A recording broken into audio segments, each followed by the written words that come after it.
Bienvenidos mis amigos, mis amigas, buenas noches, buenos días casi ya en Oceanía y en Asia y buenas tardes, buenas tardecitas en América. Estamos con un tema que tenía yo ganas de dar, que es de los 613 pretextos, el 14, que es no sacar la carne en Pesach. ¿Por qué vamos ya por el 14? Porque algunos se repiten, algunos mitzvot se repiten. Esto es lo primero que debemos decir y una de las cosas más importantes, que es que resulta que el conteo que hacen de los 613 pretextos, que por eso precisamente le llamamos pretextos, es que repiten los mismos mitzvot, los mismos mandamientos. Esto no es problema de nadie, esto es problema del idiota que ha contado, ¿verdad? No es que es Rambam, bueno, es que me da igual, era mi paisano, lo puedo insultar cuando quiera. Entonces, entonces es que repiten el conteo, porque fíjense, para muestra un botón, dice, por ejemplo, mitzvah de no permitir que ningún extranjero incircunciso coma de Pesach, que es el 13. Y el 14 es mitzvah de no permitir que residente extranjero o siervo alquilado coma de la ofrenda de Pesach. Es casi lo mismo, el mismo mitzvot, y hay más que se están repitiendo. Hay más que se están repitiendo, ¿verdad? Por ejemplo, mitzvah de comer matzá desde el día 15 de Aviv, que es el 10º mitzvot, y no dejar nada leudado en nuestra posesión durante la Pesach, es el mismo mitzvot. Entonces, la culpa no es de nadie, de que abunden tantos mandamientos. Primero que es del judaísmo, que quiere echar para atrás al cristianismo en el cumplimiento de los mitzvot, en vivir la Torá.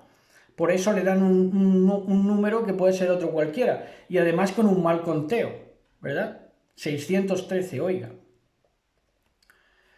Bueno, pues eso lo primero, ¿verdad? Que los mandamientos son 613, entre otras cosas también porque se repiten. Y muchos de ellos no los tenemos que cumplir ni siquiera observar porque no nos atañen a nosotros. ¿Entienden? Mashiach ni siquiera no cumplió todos los mandamientos porque Mashiach cumplió los mandamientos que se requerían para él, como hombre, como varón, como sadik, como justo. No cumplió, por ejemplo, los mandamientos para el levita, ni cumplió los mandamientos para la mujer. Obviamente, ¿entienden? Bueno, eso es así. Entonces, estamos con el mitzvot de no sacar la carne en Pesach. No sacar la carne en Pesach. ¿Dónde está el texto base para este mitzvot? Según los redactores, pues está en Éxodo 12:46. Y lo más interesante lo han dejado al margen de este verso. Han sacado de este verso que no se tiene que sacar la carne de Pesach o de la cena de Pesach, pero no han cogido lo más importante, que es lo siguiente. Ahora vamos a ver. Éxodo Shemot 12:46 dice: se ha de comer en una misma casa, no sacaréis nada de la carne fuera de la casa. De aquí se agarran de que no se puede sacar la carne que vayas a comer en Pesach, ¿verdad? Ni quebraréis ninguno de sus huesos, que de aquí es que no quebraron ninguno de sus huesos, eso también está en Salmos, y que no quebraron ninguno de los huesos al bajarlo de la cruz, después de alancearlo al Mashiach, ¿verdad? Eso es profético también. Bueno, el punto, aparte de esto de que no se debía sacar la carne, obviamente, en Pesach, que ahora vamos a ver lo que atañe esto hoy en día, porque es que resulta que, claro, hay objetores de conciencia acerca de la carne, y muchos veganos o vegetarianos pues ya se han desprendido de comer carne. Entonces vamos a ver qué es cómo se puede vivir Pesach sin comer carne, ¿verdad? O si es posible, vamos a verlo. Pero en primer lugar, vamos a lo más importante, y es que cuando dice que se ha de comer en una misma casa, hablando de Pesach, que ya es en unos días, en pocos días, toda Rabá nuestro Abba, que nos está permitiendo llegar en bien, dice que se ha de comer en una misma casa el Pesaj. Por lo tanto, ya descartamos algo. No es Pesaj, ojo, Pesaj no es ni un certamen multitudinario, ni una convención de iglesias o quejilás de la misma denominación, no es un simposio para llamar a la cultura judaica o inclusive hebrea, no es ningún simposio, no es una reunión de familias, a no ser que la reunión de familias sea consecuencia de que la otra familia no tenga para comprar. Entonces sí, se pueden reunir familias que queden cerca. Ni es reunión de iglesias ni quejilas, como hemos dicho, ni es una campaña.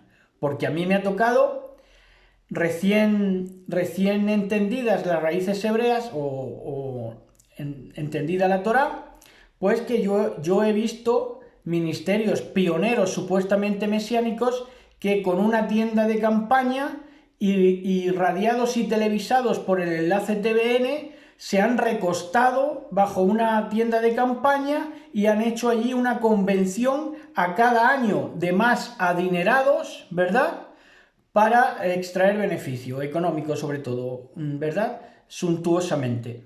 Entonces, eso tampoco es Pesaj, porque es que resulta que se tenía que hacer en una misma casa.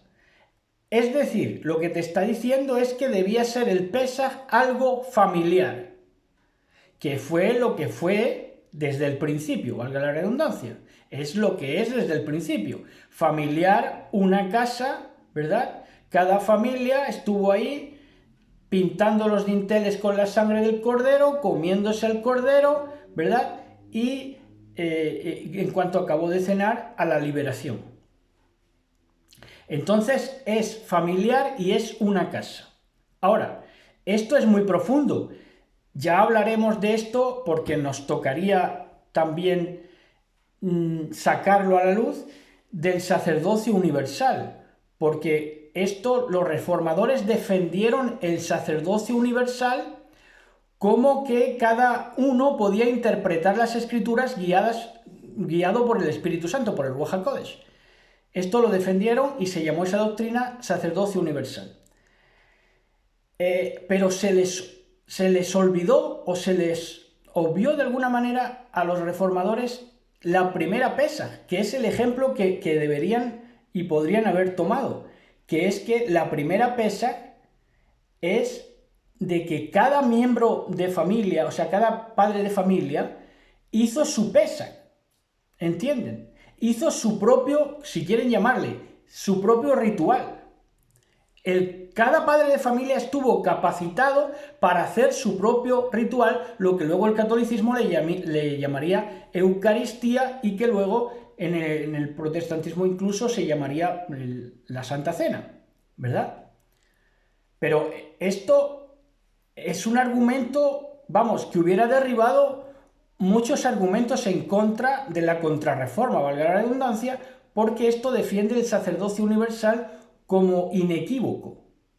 Se tuvo un sacerdocio universal desde el principio, porque cada padre de familia podía interpretar lo que es la redención del Mashiach, cuyo símbolo es el Pesaj primero al salir de Egipto, ¿entienden? Es la prefiguración.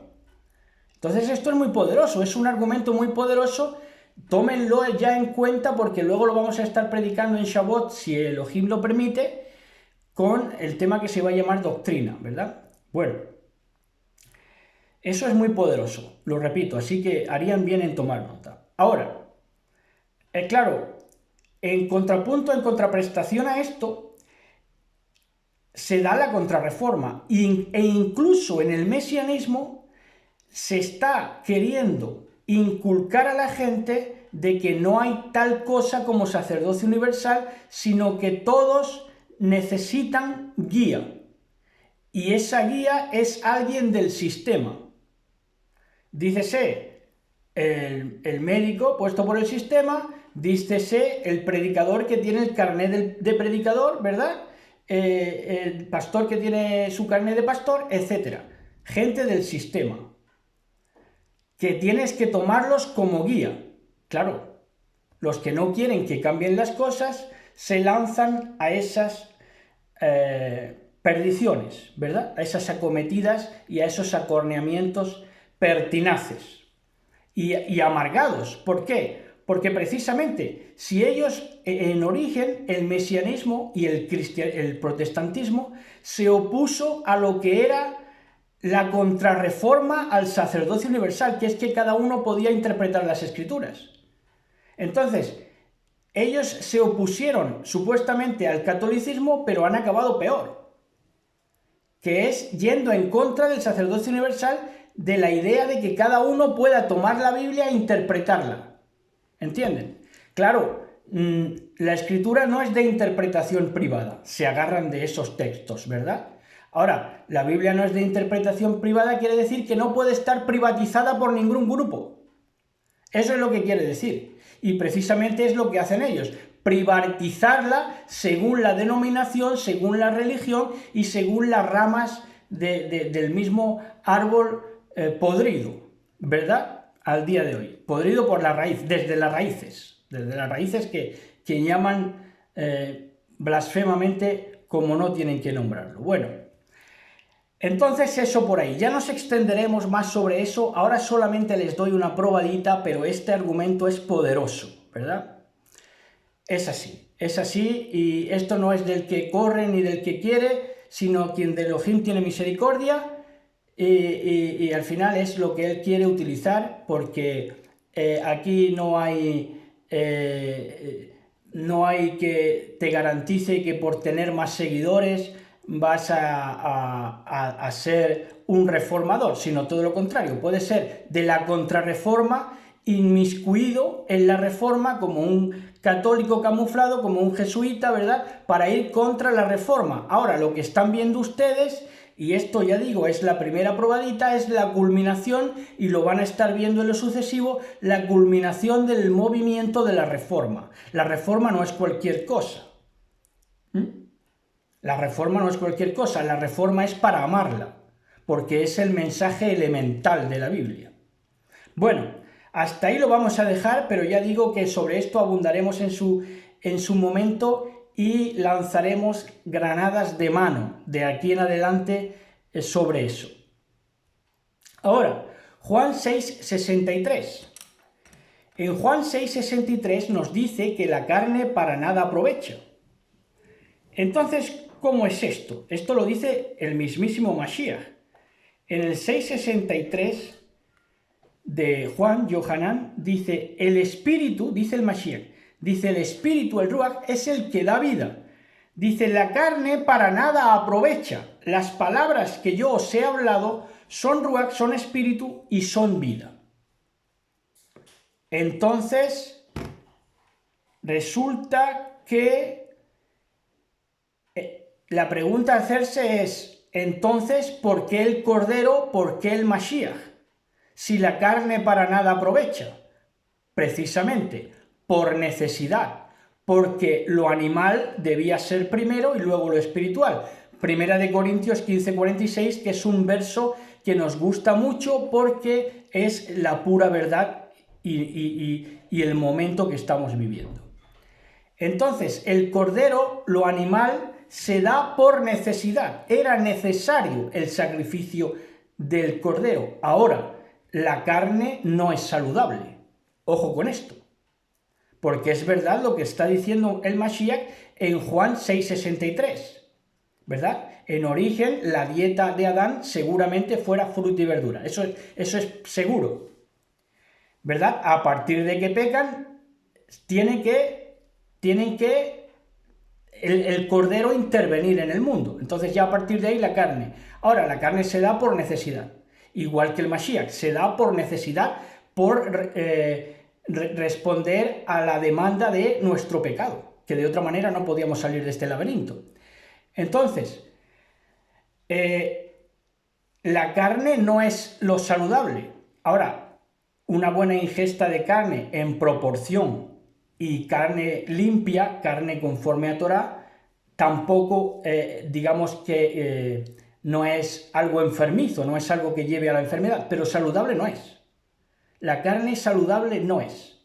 Así que, vamos, si ahora resulta que quieren venir al conocimiento de la Torá y a alguien, algún vegano, algunas nuevas generaciones vienen y se le hace difícil el comer la carne del cordero, no la coman. Y por eso no van a estar pecando, todo lo contrario. Van a ser más fieles a lo que es el propósito de Elohim, ¿verdad? Ahora, debíamos pasar por ahí, porque noten ustedes que Caín le ofrece ¿qué cosa? Una colecta de frutos. Sin embargo, Abel queda lo que se necesitaba, lo que se precisaba, que era el cordero, ¿verdad? Entonces también hay que tener en cuenta esto, tener en cuenta los tiempos, ¿verdad? Pero, como digo, pueden participar perfectamente los veganos haciéndose, que digo yo, una hamburguesa de lentejas perfectamente. Y pueden disfrutar de su cena de Pesach, ¿verdad? La mar de bueno.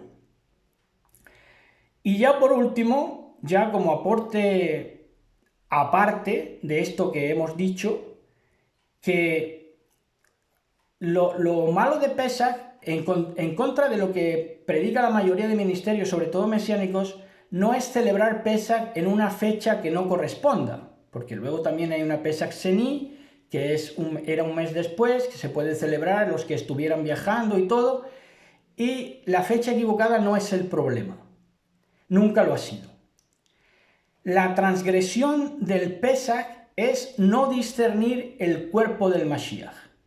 Esto ya lo leeremos, les cito dónde está, 1 Corintios 11:29, que se lee en lo que es la presentación de la cena de Pesach, ¿verdad? Propiamente dicha.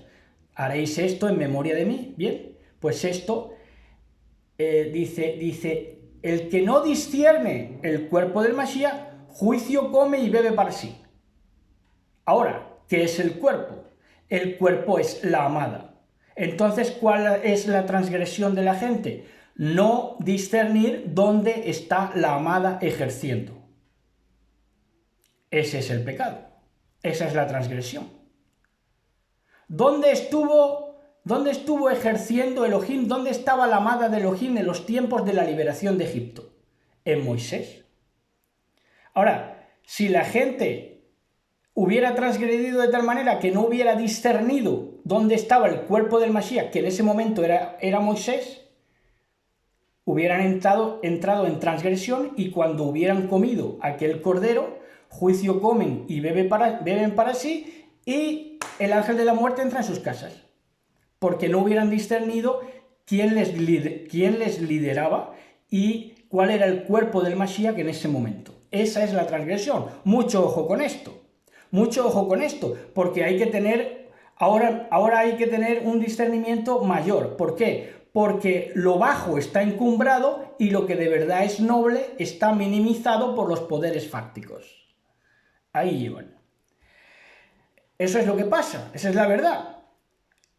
Y ya para acabar, decir que Pesach no se incluye como panes sin levadura, porque hay por ahí ministerios que incluyen Pesach como pan sin levadura. Nosotros personalmente ya en la cena de Pesach comemos el pan sin levadura, pero se podría comer en Pesach el pan con levadura perfectamente, porque Pesach no se incluye como hamatza, como panes sin levadura, y les voy a decir por qué. En esto, claro, difícilmente pueden caer, pero yo se los voy a dar, ¿verdad? Pero esto no es a fin de contender con nadie, sino para que se callen la boca y no hablen de cosas que no saben. Mateo 26:23. Vamos, lo decimos a fin de que se corrijan, no a fin de polemizar. A mí me da igual. 23:25, a mí me da igual lo que ellos digan. Uno teniendo las ideas claras, ¿verdad? Mateo 26, 23, 25 dice, entonces él respondiendo dijo, el Mashiach, ¿en la escena de qué? En la escena de lo que llaman la última cena, que no fue la última, como bien apuntó un ministerio, que después, cuando resucita, cena pescado, ¿verdad? En la playita con sus discípulos. Bueno, entonces dice, entonces él respondiendo dijo, el que mete la mano conmigo en el plato, ese me va a entregar. Entonces aquí vemos una cosa que, vamos, muy poquita gente le dará importancia, pero yo sí se la doy, soy así de tiquismiquis. Y entonces, si Si resulta que el Mashiach dice, quien meta conmigo el pan en el plato, ¿para qué vas a meter un pan que no moja, que no tiene molla? No, el pan seguramente tiene todas las papeletas de que era con levadura, era molla, lo que mojan allí para extraer del caldito del plato. Y hasta aquí, shalom a todos, besos y abrazos. Shalom, shalom, buenas noches.